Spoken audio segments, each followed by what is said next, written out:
Hello, welcome to today's Conversion Corner. We're going to cover in a little more detail my Minelayer Dragon. So this took a little bit to come up with, but once the concept got in my head, I realized how I could go about doing it. It took a little bit longer to plan out the model bit construct, but once I did, it was actually fairly straightforward. So this is designed to come apart.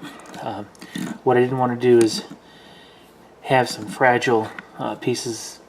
One of my biggest fears is when something's on a stand, it breaks off, and trying to fix that is crazy. So let's just start with the basic weapon. This weapon, that is that's the Valsrath support battery weapon. This is the actual model here, top view. Okay, now the key here is the only change you need to make to the basic chassis. Let's see, I don't know if that stand's glued on. Is you have to remove all three engine sets, and that's extremely important because the engine sets are how you make the gun piece. So right here on each of the corners, you essentially right up along in the corners you drill a small hole. You're going to need a jeweler's saw, about 16th inch, maybe 3/32 inch wide blade. Drill a hole on either corner where you're going to, as far as you want to go in. You might be able to see here there's a, okay, yeah, it's not very easy to see.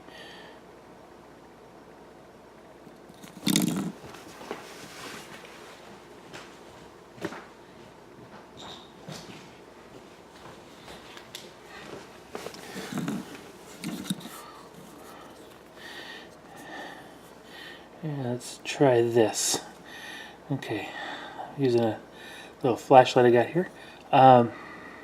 So right there in the corners, you'll want to drill a hole. It's almost like a stop for your saw blade. You'll drill in each of the corners, the two corners. Then, starting at the outside edge of the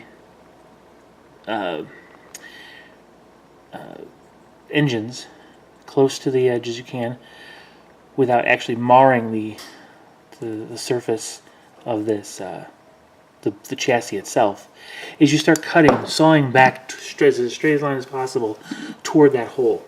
Once you hit the hole, the blade's now free to turn freely, and then you can line up the next cut, which actually takes you straight across to take the engines off and back. And then of course you turn it another 90 degrees and come on the way out. Do that 3 times and you end up with that.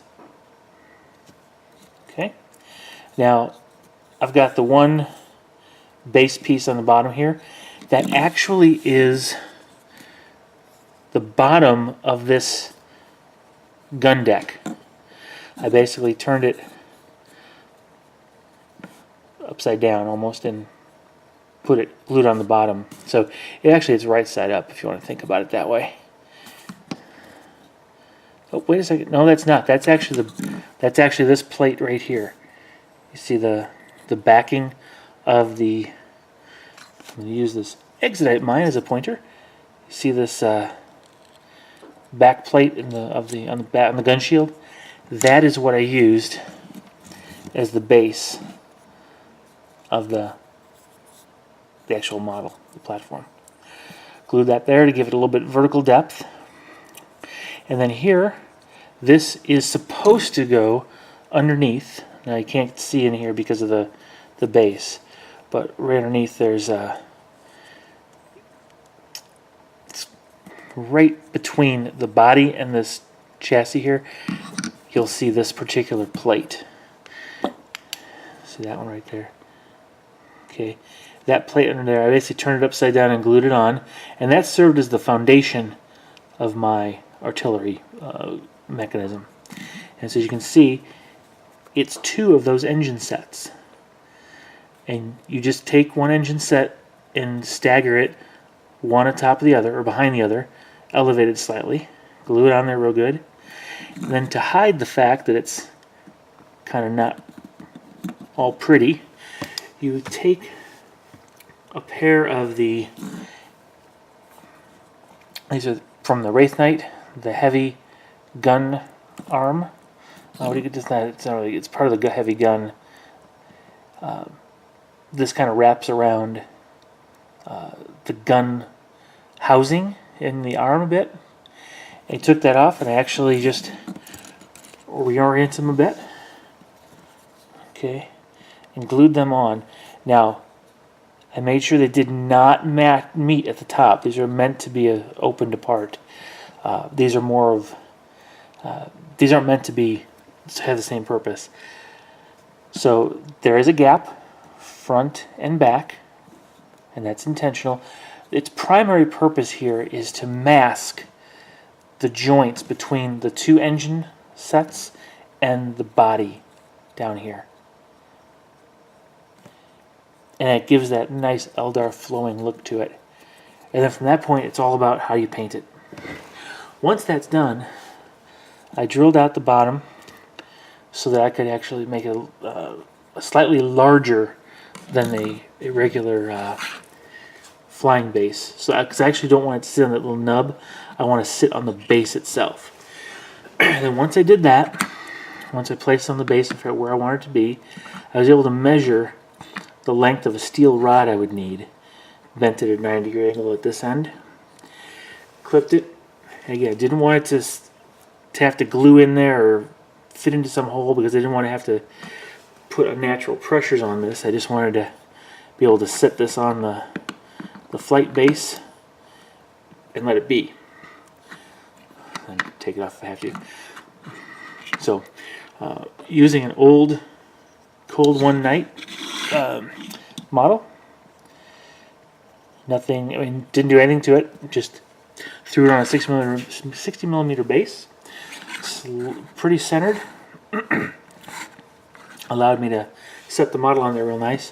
What I had to do is use green stuff to create this yoke. See how close of a focus I can get on there. Okay. I just painted it yellow, or not yellow, gold, the Arial gold. And I'm using a small chisel type blade. You can use like the end of a screwdriver, so it has to be real sharp or fine. Was able to basically impress while the green stuff was still a little soft, what looked like Eldar runes. Okay, on either side to give it that, make it look like it's a yoke, an ornamented yoke. Okay, then as it's drying, I put this 90-degree piece in. Basically sculpted this with my my hands, trying to make it kind of look as nice as possible. It came out okay. It probably could have come out a little bit better. And then I just had to get a regular Eldar Guardian. He's actually meant to be used with the artillery piece. Now I didn't want to use it because I have Exodite. If you saw my House Clans videos where I talked about my heavy support walkers and artillery, there I use older fantasy Warhammer Dark Elf Regiment soldiers as the artillery crew with their shuriken catapults. Here, no shuriken catapult, just a regular Eldar gunner, artillery gunner, with his little hand controls or whatever, and he's the one that's actually operating the gun itself, or the Minelayer itself. And so, paint it up, mount it up, base it up, and there you go. You have a very unique Eldar looking piece of technology.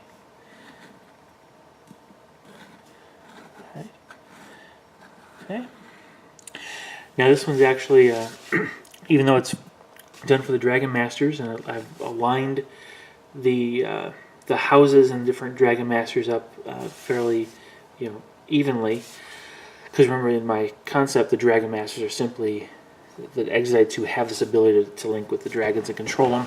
They're part of the regular Eldar society, just have special powers. So, being this is an artillery piece, I colored up the my Guardian, and in fact the entire weapon, very similar to the House Clan that actually uses these artillery pieces here. So you see he's got the same blue-gray armor and bone-colored helm, just like the ones that I had in my artillery pieces, artillery video. And so now that ties the whole thing together. All right. I hope you got some ideas or inspiration out of this one. I'm very, very pleased with the way this came out. This is another one of the few models that matched in my head what I wanted it to be on in the reality. It just like my Exodite Knight. It was the image in my head, and there it is in real life, and that's what this became. Once you set it on there for a battle, it doesn't really come off. Yeah, there it goes. I can't wait to have 2 more of these. Looking forward to that. That's a project, though, probably for the winter or next spring when after I get through my backlog of models now. All right, so let me know what you think. Please share, like, and subscribe, and I'll see you in the next Conversion Corner. Bye-bye.